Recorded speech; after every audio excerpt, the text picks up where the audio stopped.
Le royaume du divin fiat chez les créatures. Le livre du ciel. Deuxième partie.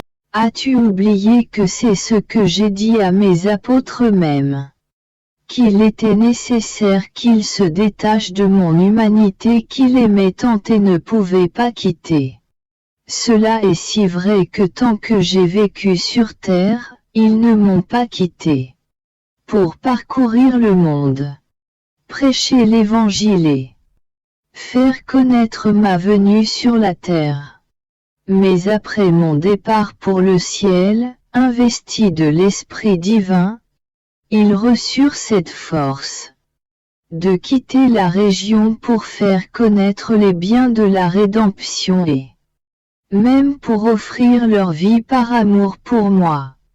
Ainsi, mon humanité aurait été un obstacle à la mission de mes apôtres. Je ne dis pas que c'est ce qui se passe avec toi. Parce qu'entre toi et moi, il n'y a pas cet obstacle. En fait, un obstacle survient lorsque deux êtres sont séparables.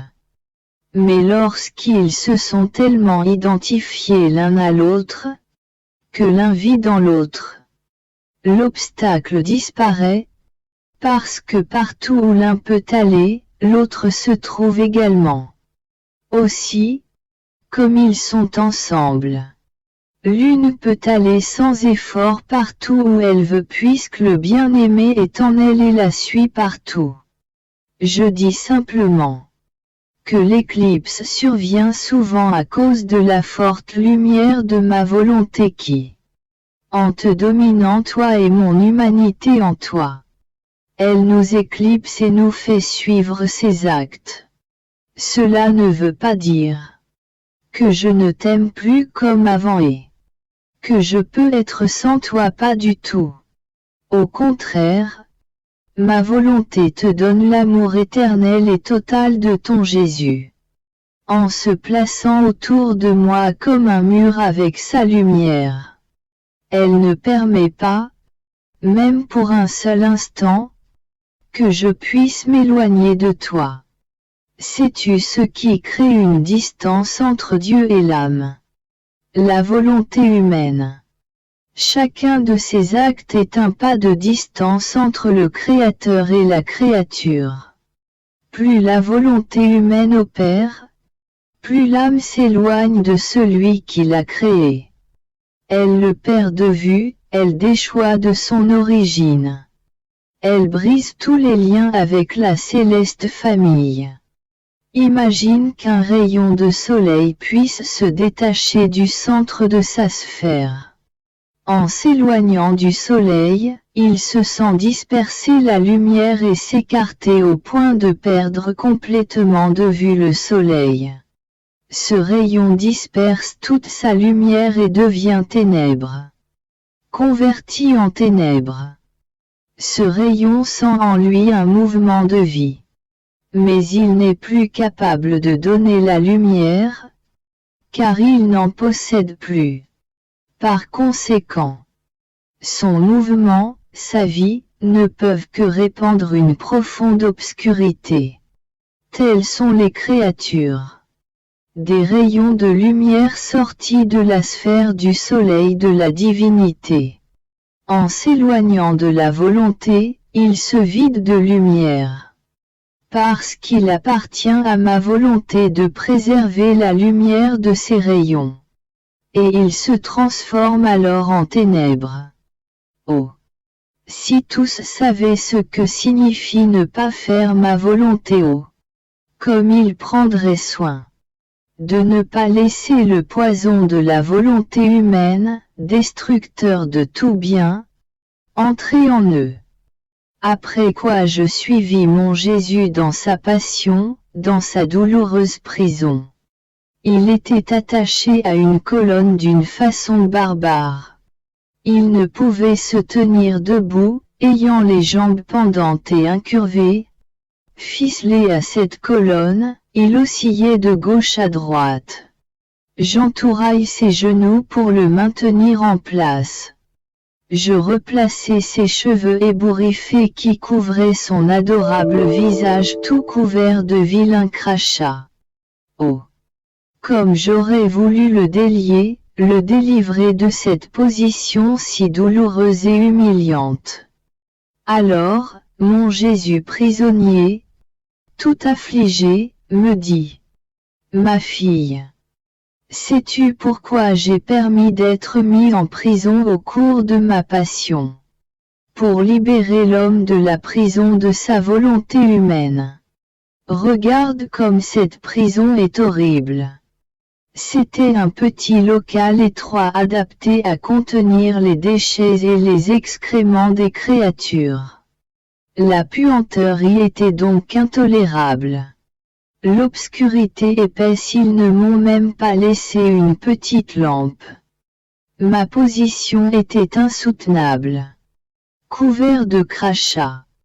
Les cheveux en désordre. Souffrant en tous mes membres. Ligoté, incurvé. Attaché sans même pouvoir me tenir bien droit. Ne pouvant faire aucun mouvement pour me soulager. Ne pouvant même pas enlever de mes yeux les cheveux qui me gênaient. Cette prison est semblable à celle formée par la volonté humaine des créatures. La puanteur qu'elle exhale est insupportable. L'obscurité épaisse, bien souvent, il ne leur reste même pas la petite lampe de la raison.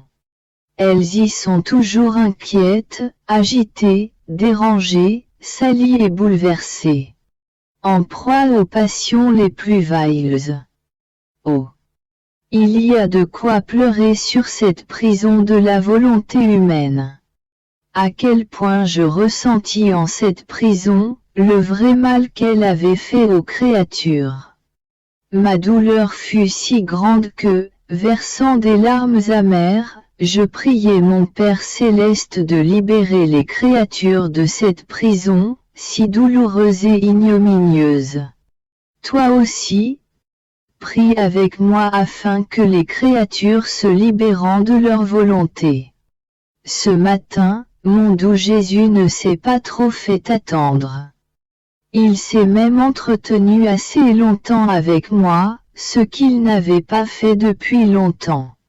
En fait, lorsqu'il vient, sa visite est toujours très courte et il ne me laisse pas beaucoup de temps pour lui parler. C'est lui seul qui parle pour me dire ce qu'il veut.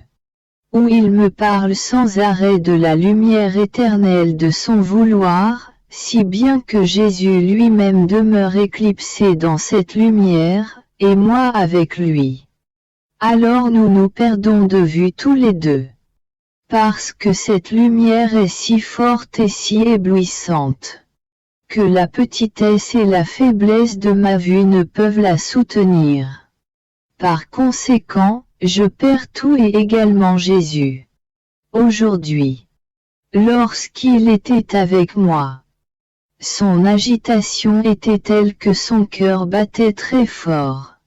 Inclinant sa poitrine contre la mienne, il me fit sentir l'ardeur de ses battements. Approchant ses lèvres des miennes, il versa en moi une partie de ce feu qui le brûlait. C'était comme un feu liquide, mais très doux, d'une douceur indescriptible.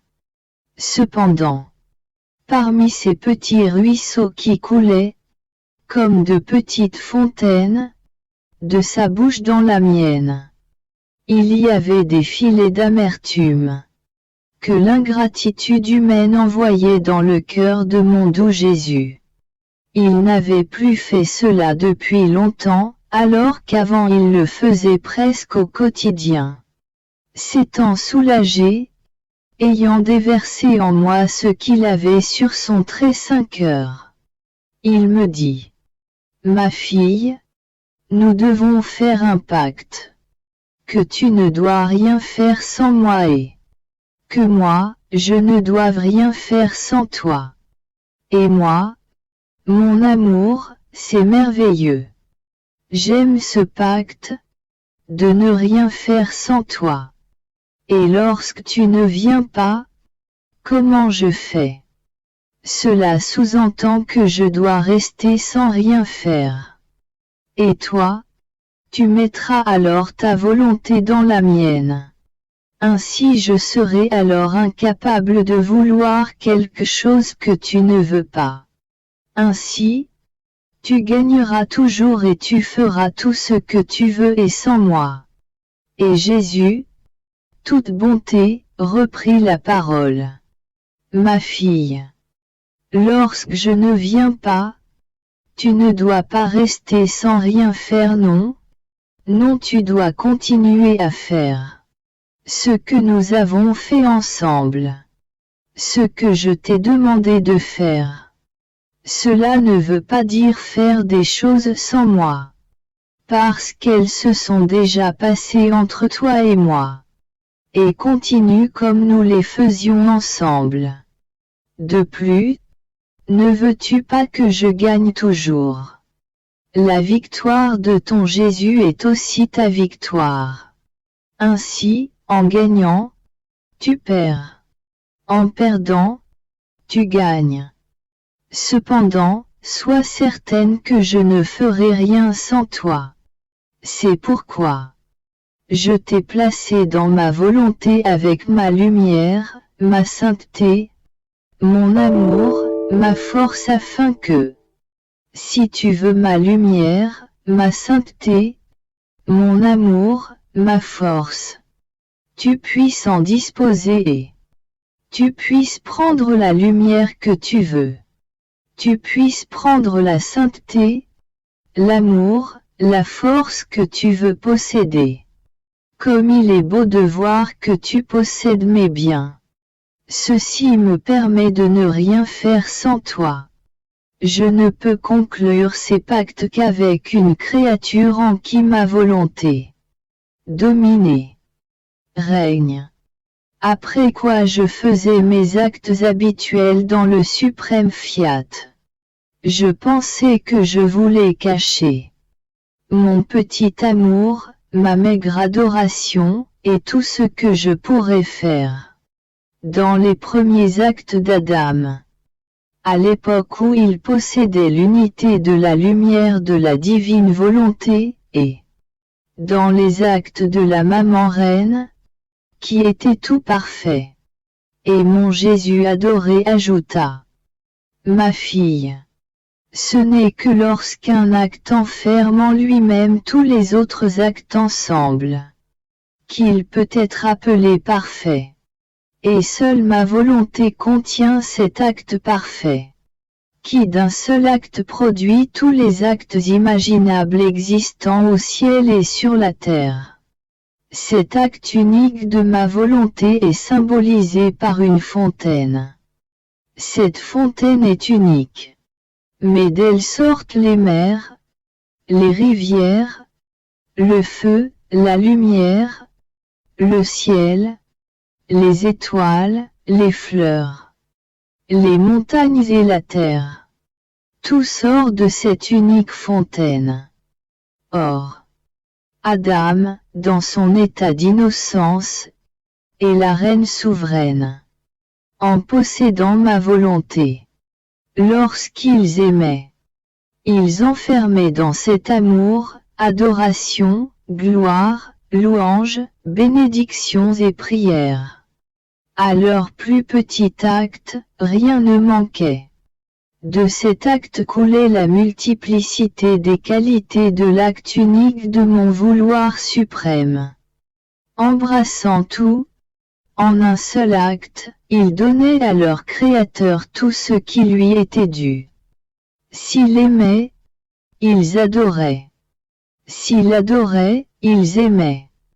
Les actes isolés qui ne s'unissent pas à tous les autres actes ne peuvent pas être considérés parfaits. Ce sont de maigres actes de la volonté humaine. Ce n'est donc uniquement dans le fiat que l'âme peut trouver la vraie perfection dans ses actes et offrir un acte divin à son Créateur. Je faisais mes actes habituels dans le vouloir éternel. Mon toujours aimable Jésus bougea en moi et me dit: Ma fille, tu es notre écho. Lorsque tu entres dans notre volonté pour aimer, louer, demander la venue de notre royaume, nous entendons en toi l'écho de notre amour, l'écho de notre gloire, l'écho de notre fiat, qui veut venir régner sur terre, qui veut être prié encore et encore, et qui veut être pressé de venir régner sur la terre comme il règne au ciel. Et lorsque tu parcours toute la création pour y suivre les actes de la volonté suprême, nous entendons ton écho. Dans la mer, dans les vallées, sur les montagnes, dans le soleil, dans le ciel et dans les étoiles, en toutes choses. Que cet écho est béat.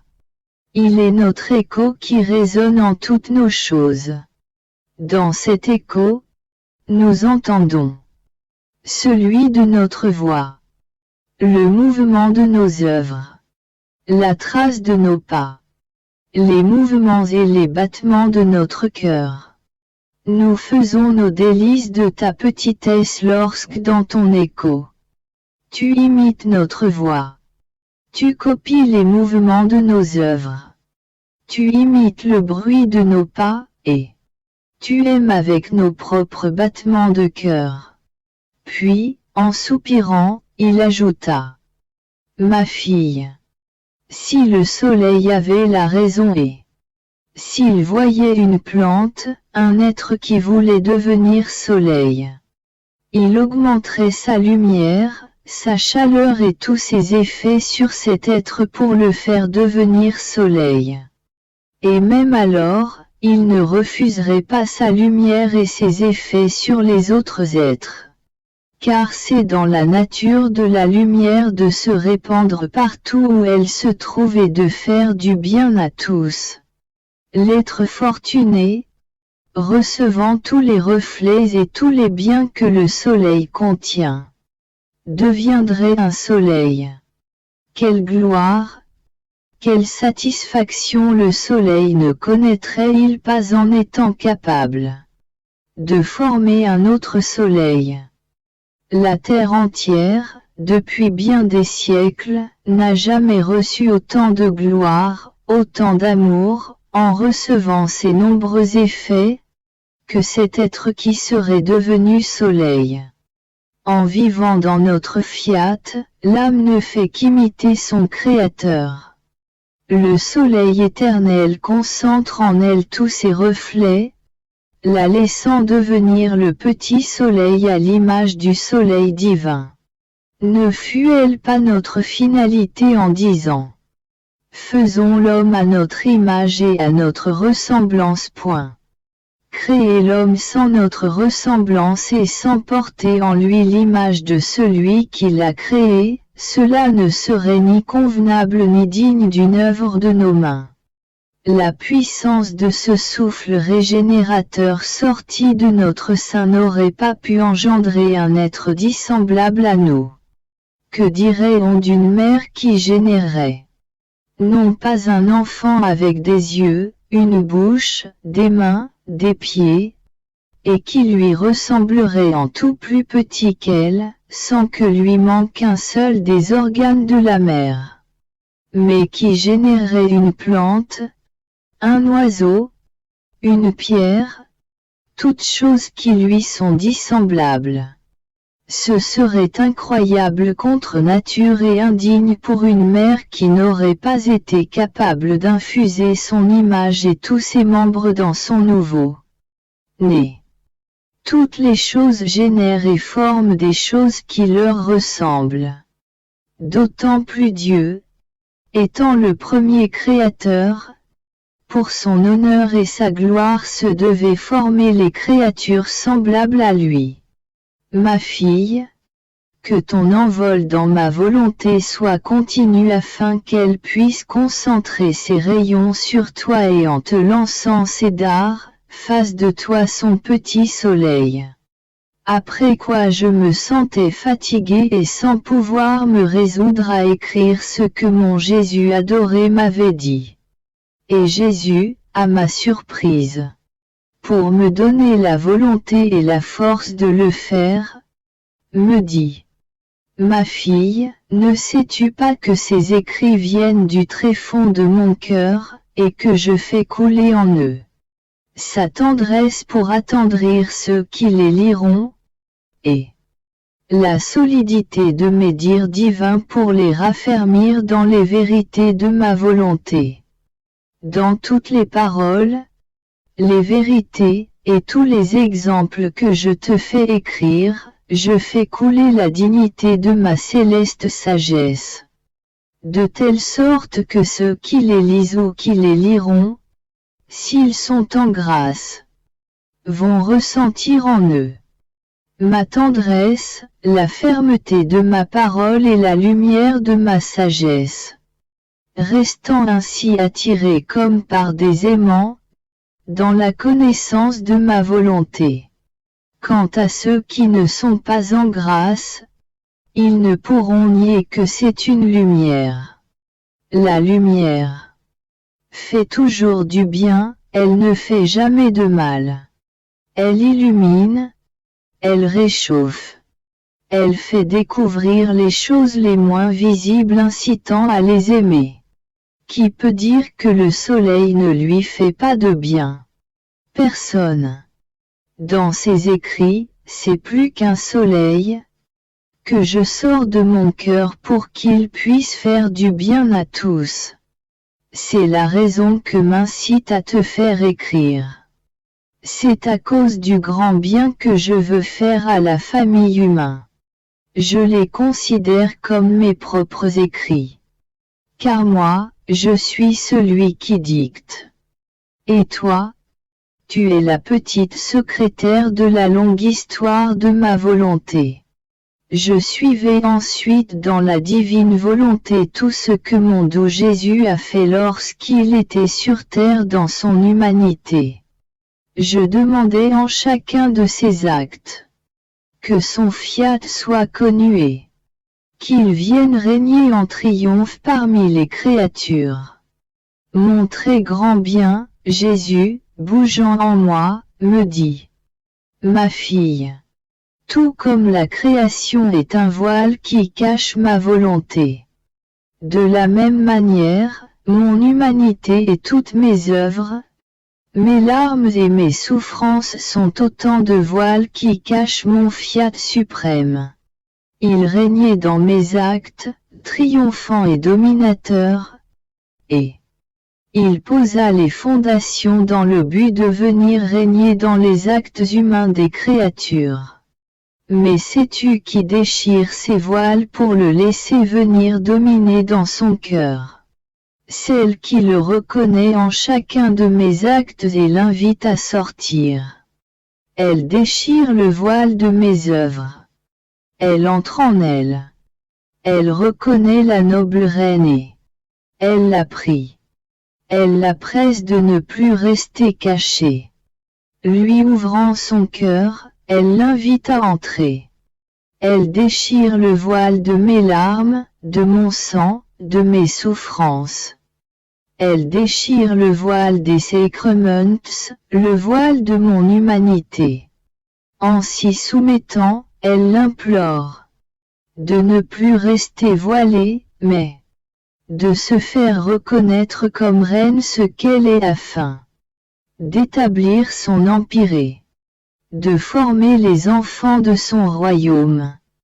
D'où la nécessité d'aller partout, dans notre vouloir et dans toutes nos œuvres, pour trouver la noble reine de notre volonté cachée en elle, et pour la prier de se dévoiler, de sortir de ses appartements, afin que tous puissent la connaître et la laisser régner.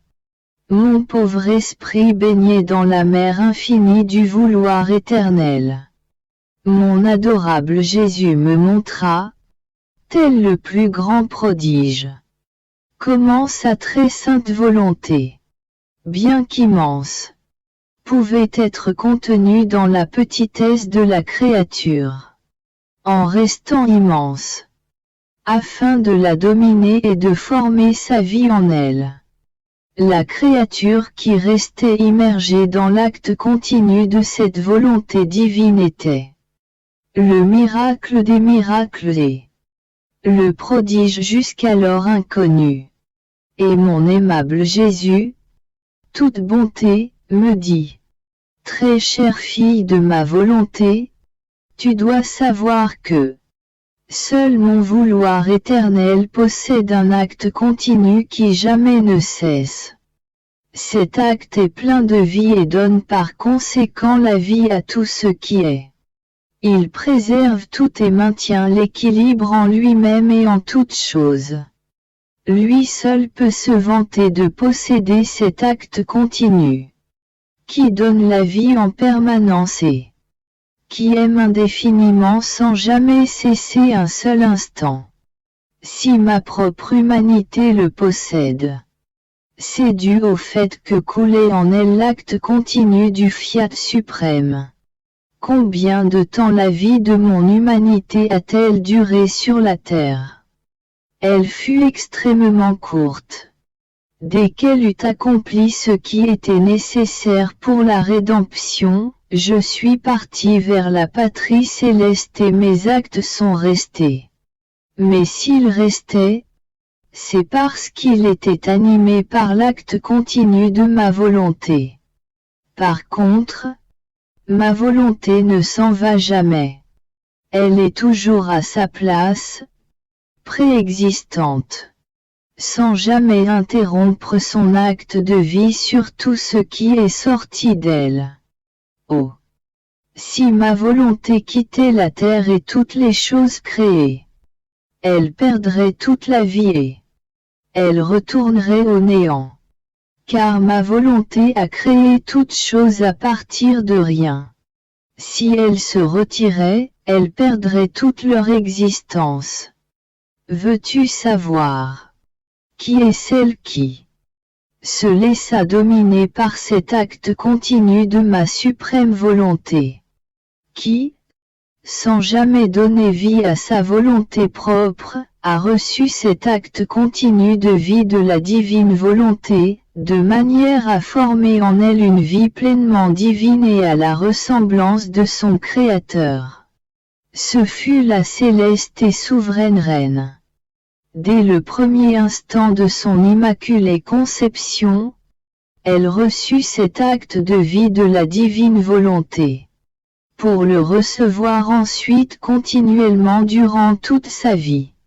Ce fut le très grand prodige, le miracle inouï, la vie de la divine volonté dans l'impératrice du ciel.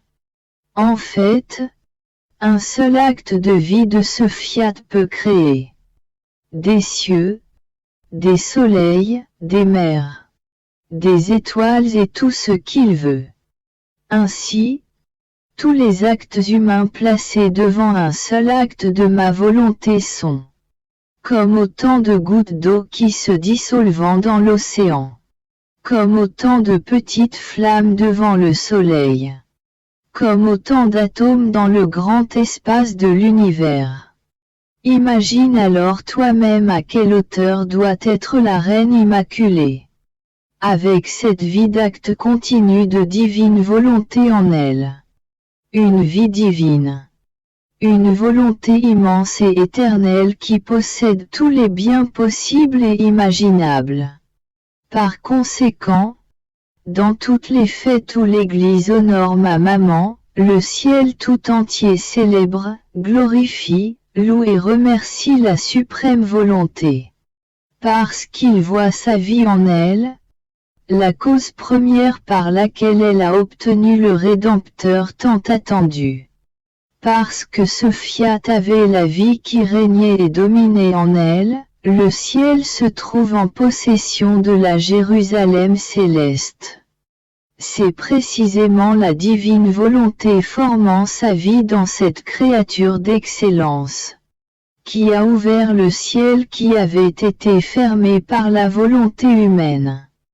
C'est donc avec justice que lorsqu'il célèbre la reine, il célèbre le fiat suprême qui a créé sa reine, a régné en elle, a formé sa vie et est la cause première de son bonheur éternel. Ainsi, une créature qui permet à ma volonté de dominer et qui lui laisse le champ libre pour former sa vie en elle, est le plus grand des prodiges. Elle peut toucher le ciel et la terre, et Dieu lui-même. Comme si elle ne faisait rien alors qu'elle fait tout, et elle seule peut obtenir les choses les plus importantes, abattre tous les obstacles, et faire face à n'importe quoi. Parce qu'une divine volonté règne en elle. La toute-puissance du fiat dans la créature était nécessaire pour demander la rédemption. Et mon humanité, qui possédait cette puissance, était nécessaire pour la former. De la même manière, pour demander la venue du royaume de mon fiat lui-même. Une autre créature était nécessaire qui le laisserait demeurer en elle et lui donnerait le champ libre pour former sa vie, afin que ma volonté elle-même, à travers cette créature, puisse accomplir l'unique et le plus important prodige, sa venue pour régner sur la terre comme au ciel. Et parce que c'est la chose la plus importante et qui rétablira l'équilibre dans la famille humaine, je fais en toi de grandes choses. Je centralise en toi tout ce qu'il est nécessaire et convenable de connaître sur ce royaume. Le grand bien qu'il veut donner. Le bonheur de ceux qui vivent en lui. Sa longue histoire. Sa longue souffrance et durant bien des siècles. Parce qu'il veut venir régner parmi les créatures pour les rendre heureuses. Mais elles ne lui ouvrent pas les portes. Elles ne languissent pas après lui. Elles ne l'invitent pas. Elles ne le connaissent pas alors qu'il est présent parmi elles. Seule une divine volonté pouvait supporter avec une invincible patience d'être parmi les créatures et de leur donner la vie sans être connue. Ma volonté est grande, éternelle et infinie. Elle veut faire, là où elle règne, des choses dignes de sa grandeur, de sa sainteté et de la puissance qu'elle contient. Par conséquent, ma fille, sois attentive. Il ne s'agit pas d'une chose quelconque ou de former une sainteté, mais de former un royaume pour mon adorable divine volonté. Je faisais mes actes habituels dans le fiat suprême. Mon Jésus adoré sortit de moi et me dit: Ma fille, au cours de ma passion, une lamentation est sortie de moi des profondeurs de mon cœur tourmenté avec une immense tristesse. Ils se sont partagés mes vêtements, et ils ont tiré au sort ma tunique. Combien j'ai souffert de voir mes vêtements partagés entre mes bourreaux, et ma tunique tirée au sort. C'était le seul objet que je possédais et qui m'avait été donné, avec tant d'amour, par ma douloureuse maman. Maintenant, non seulement ils m'en dépouillaient, mais ils en faisaient un jeu. Mais sais-tu ce qui me transperçait le plus? Dans ses vêtements, Adam me devenait présent, revêtu du vêtement de l'innocence et couvert de l'invisible unique de ma suprême volonté. En le créant, la sagesse incréée agit mieux qu'une mère très aimante. Plus qu'avec une tunique, elle le revêtit de la lumière éternelle de ma volonté. Un vêtement qui n'est pas susceptible d'être défait, divisé ou enlevé. Un vêtement qui devait servir à l'homme de préserver en lui l'image de son Créateur, les dons qu'il avait reçus et qui devaient le rendre admirable et saint en toutes choses. De plus, il était ainsi revêtu du vêtement de l'innocence. Et Adam, en Éden, par ses passions, a divisé les vêtements d'innocence et a tiré au sort la tunique de ma volonté. Un vêtement incomparable et d'une radieuse lumière. Ce que fit Adam en Éden a été répété sous mes yeux sur le mont du Calvaire. En voyant mes vêtements divisés et ma tunique tirée au sort, symbole du vêtement royal donné à l'homme, ma souffrance était si intense que j'en ai fait une lamentation. J'y voyais les créatures faisant leur propre volonté et tirer ma volonté au sort. Et toutes les fois où elles divisent le vêtement d'innocence par leur passion, tous les biens sont enclos en l'homme, en vertu de ce vêtement royal de la divine volonté. Une fois tiré au sort, l'homme n'est plus couvert. Il perd tous les biens parce qu'il lui manque le vêtement qui les gardait enclos en lui. Ainsi, aux nombreux maux que font les créatures en faisant leur propre volonté, elles ajoutent le mal irréparable de tirer au sort le vêtement royal de ma volonté.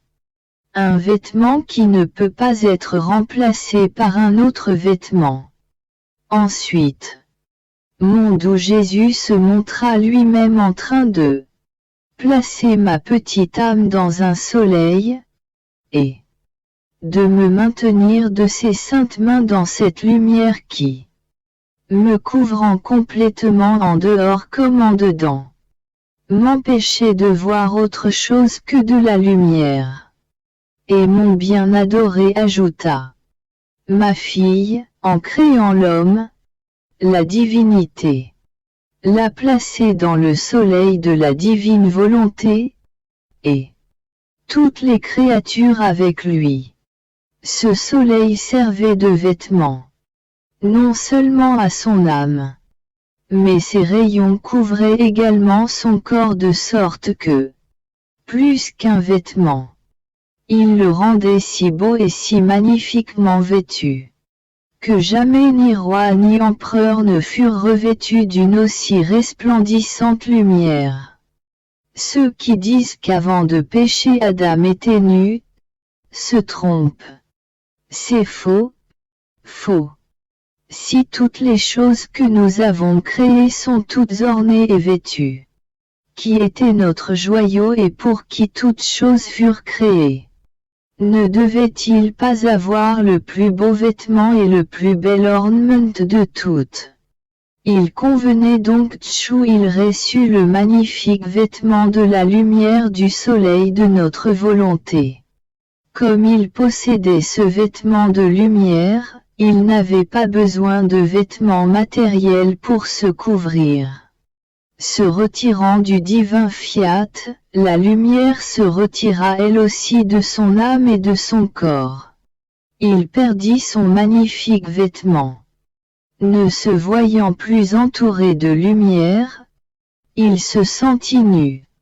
Honteux de voir qu'il était seul à être nu parmi toutes les choses créées. Il sentit le besoin de se couvrir et il se servit de choses superflues, de choses créées, pour couvrir sa nudité. Cela est si vrai qu'après la très grande tristesse de voir mes vêtements partagés et ma tunique tirée au sort, mon humanité ressuscitée n'a pas pris d'autre habit et je me suis revêtu du très resplendissant vêtement du soleil de ma suprême volonté. C'était le même vêtement que possédait Adam lorsqu'il fut créé.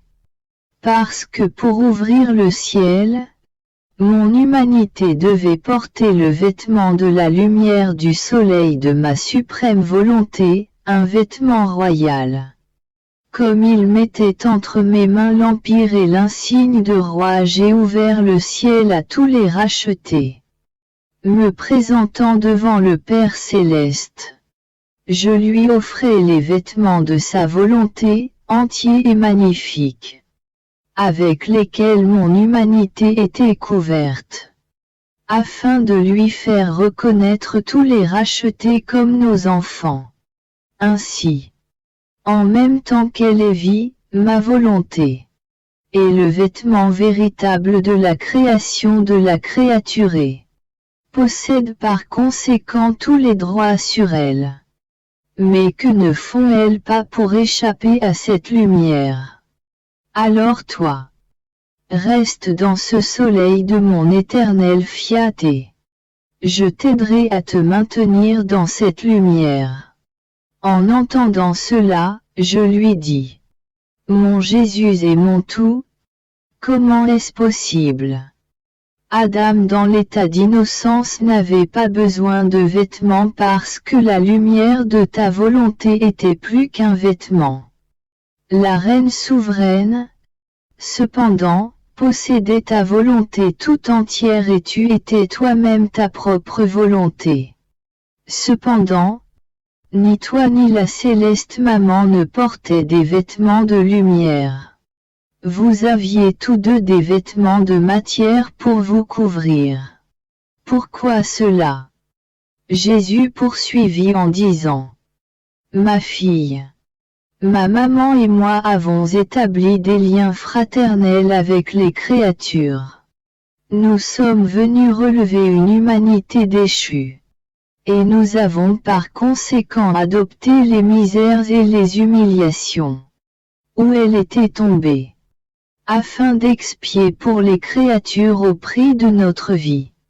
Si elle nous avait vus revêtus de lumière, qui aurait osé nous approcher et nous fréquenter? Et au cours de ma passion, qui aurait osé me toucher? La lumière du soleil de ma volonté les aurait aveuglés et terrassés. Je devais par conséquent faire un plus grand miracle, en cachant la lumière dans le voile de mon humanité et apparaître comme un des leurs, parce que mon humanité représentait, non pas Adam innocent, mais Adam déchu. Je dus alors me soumettre à ces mots, les prenant sur moi, comme s'ils étaient les miens, afin d'expier pour eux devant la divine justice, mais en ressuscitant après la mort, représentant Adam innocent, le nouvel Adam. J'arrêtai le miracle de garder cachés les habits du soleil resplendissant de ma volonté, derrière le voile de mon humanité. Et je me suis revêtu d'une très pure lumière. Avec ce vêtement royal éblouissant j'ai fait mon entrée dans la patrie céleste, ouvrant la porte, qui était restée fermée jusqu'alors, pour laisser entrer tous ceux qui m'avaient suivi. En faisant notre volonté, aucun bien n'est perdu, et aucun mal est acquis. Je poursuivais ma ronde dans la création afin de suivre la suprême volonté dans toutes les choses créées. En faisant cela, je me disais: quel bien est-ce que je fais? Quelle gloire est-ce que je rends à cet adorable fiat? En passant en revue toutes les choses créées, en y mettant mon petit je t'aime. Ce n'est, peut-être, qu'une perte de temps. Pendant que je me posais cette question, se mouvant en moi, mon doux Jésus me dit: Ma fille, que dis-tu? Avec ma volonté on ne perd jamais son temps, bien au contraire. En la suivant on gagne le temps éternel. Or, tu dois savoir que chaque chose possède son plaisir, l'un distinct de l'autre. c'est nous qui avons mis en place ces plaisirs, dans le but de nous en servir, pour nous et pour la créature. Dans chaque chose coule notre amour et toi, en passant en elle, tu fais couler la petite note du tien. Ne veux-tu donc pas mettre, sur tout notre amour, tes petites notes, tes points, tes virgules, tes petites cordes, qui parlent d'amour et qui, s'harmonisant avec le nôtre, nous apportent, à nous et à toi le plaisir désiré. Un plaisir s'apprécie davantage lorsqu'on est en compagnie. L'isolement amoindrit la satisfaction. Ta compagnie, lors de tes visites dans la création, nous rappelle les nombreux amusements que nous plaçâmes dans toutes choses créées, faisant revivre nos goûts. Pendant que tu nous fais plaisir, nous faisons de même avec toi. Voudrais-tu que notre volonté se retrouve isolée? Non. Une petite fille n'est jamais sans sa mère. Elle est toujours sur ses genoux, la suivant dans tous ses actes. Alors que mon pauvre esprit nageait dans l'immense océan du fiat éternel, mon aimable Jésus ajouta: Ma fille, parmi les qualités et prérogatives possédées par ma volonté, il y a l'acte ininterrompu de béatitude. Plus l'âme en fait dans ma volonté, plus elle accumule ses actes de béatitude distincts en elle. Cela veut dire que, plus elle accomplit d'actes dans le fiat, plus son capital de béatitude sera important, la rendant propriétaire, lui apportant une paix infinie sur la terre et au ciel. Elle sentira tous les effets et jouissances de ces béatitudes en elle. Tu vois, c'est comme une deuxième nature. Pendant que tu es sur la terre, depuis le ciel, ma volonté libère, d'elle-même, un acte toujours renouvelé, de béatitude infinie. Mais, qui bénéficie de ce nouvel acte permanent? Les saints, les anges qui vivent de la volonté divine au ciel. Or, pour celle qui est en exil et qui vit en elle, il ne serait pas équitable qu'elle perde tous ses actes de béatitude, et que ce soit juste, ils sont, donc, gardés en réserve dans son âme, afin que, au moment où elle partira dans sa patrie céleste, elle puisse en jouir, en se mettant au même niveau que les autres qui reçurent ce nouvel acte de béatitudes ininterrompues.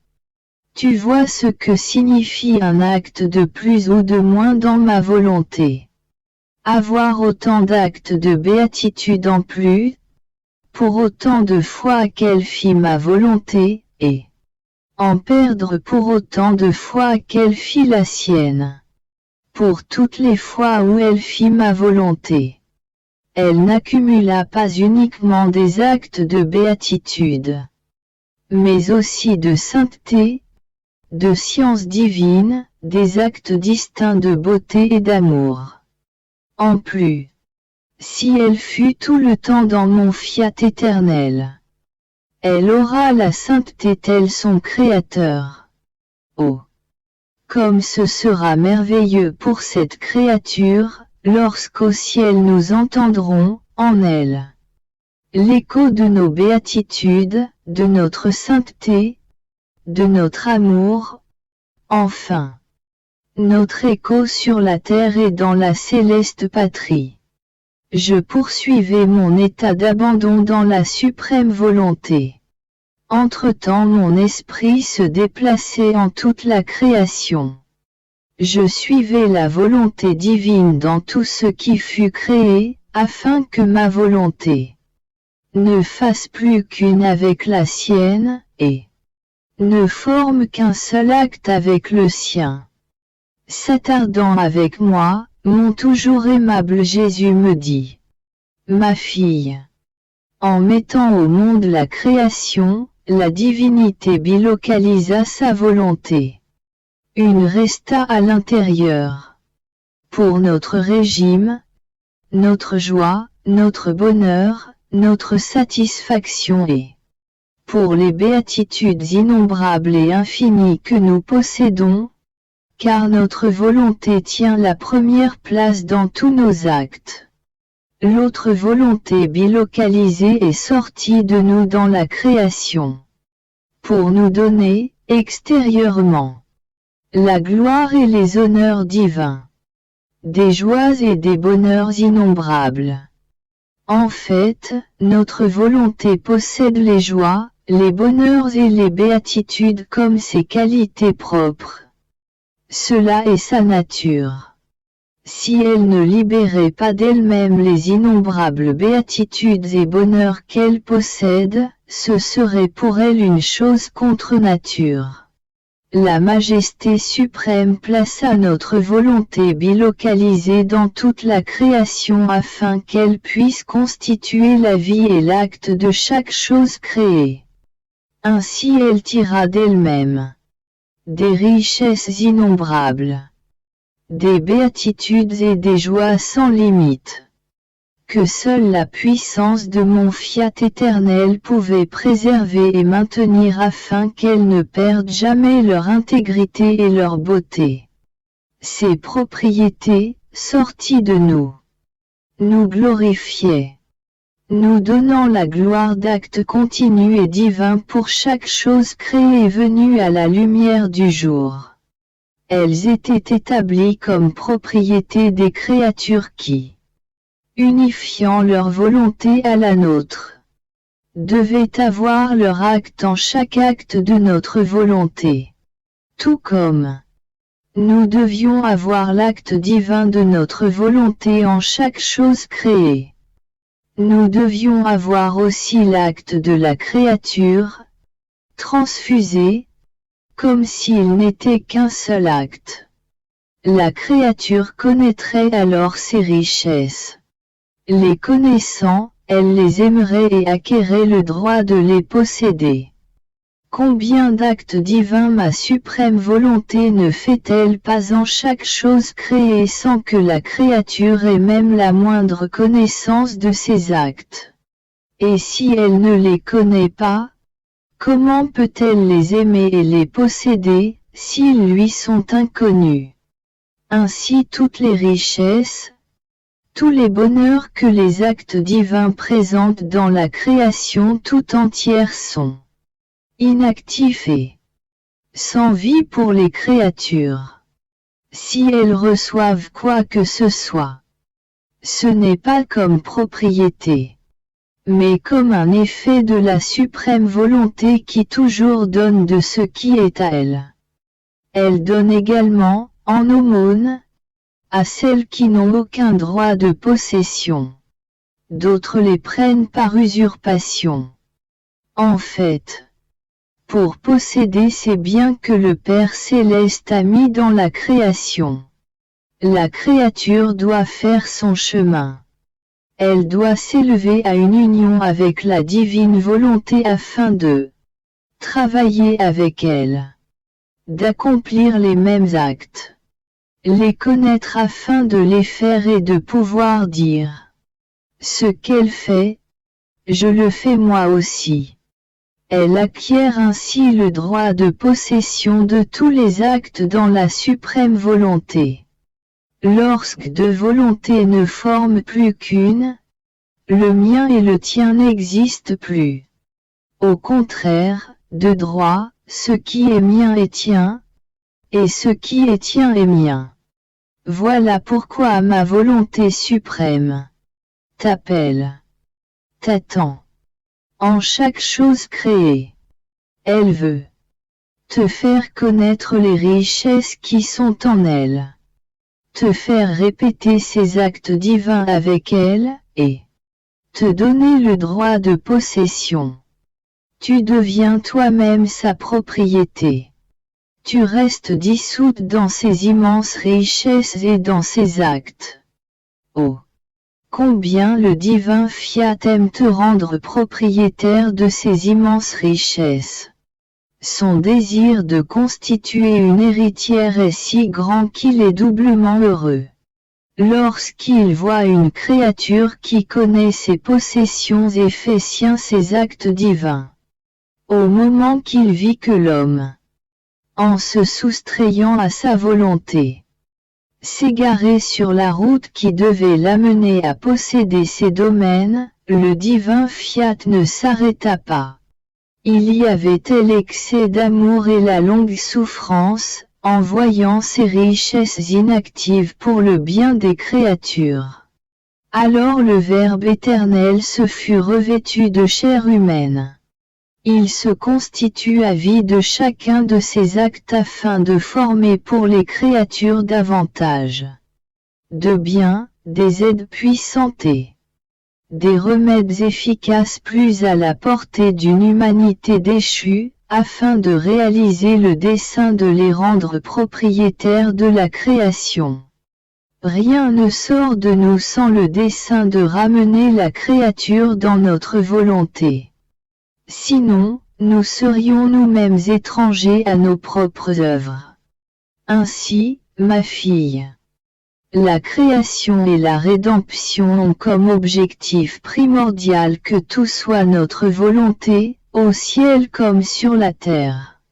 C'est pourquoi elle est présente et coule partout et en tout lieu, pour que tout devienne sien et qu'elle puisse donner tout ce qui est à elle. Par conséquent, sois attentive en suivant nos œuvres. Donne satisfaction au désir si insistant de ma suprême volonté qui veut celle, qui possède ses biens. Je pensais au suprême Fiat. Je priais mon doux Jésus de me donner la grâce, si grande, de me faire accomplir entièrement et complètement sa très sainte volonté, et de la faire connaître au monde entier, afin qu'il soit réintégré dans la gloire que les créatures lui refusent. Je pensais à cela et à d'autres choses. Mon doux Jésus bougea en moi et me dit: Ma fille, pour quelle raison veux-tu que ma volonté soit faite en toi et connue partout? Et moi, je le veux parce que tu le veux. Je le veux pour que l'ordre divin de ton royaume puisse être établi sur la terre. Je le veux pour que la famille humaine ne vive plus séparée de toi, mais puisse être ralliée à nouveau à la divine famille dont elle est issue. Et Jésus, en soupirant, ajouta: Ma fille, ta raison et la mienne sont une. Lorsqu'un fils poursuit le même but que son père, il veut ce que son père veut. Il ne demeure jamais dans la maison d'un autre. Il travaille dans les champs de son père et, lorsqu'il se trouve avec d'autres personnes, il parle de la bonté, de l'ingéniosité et des grands projets de son père. On dit de ce fils qu'il aime son père, qu'il en est la copie parfaite, que l'on voit clairement qu'il appartient à cette famille, qu'il est un digne fils qui porte en lui, avec honneur, la génération de son père. Tels sont les signes montrant que l'on appartient à la famille céleste.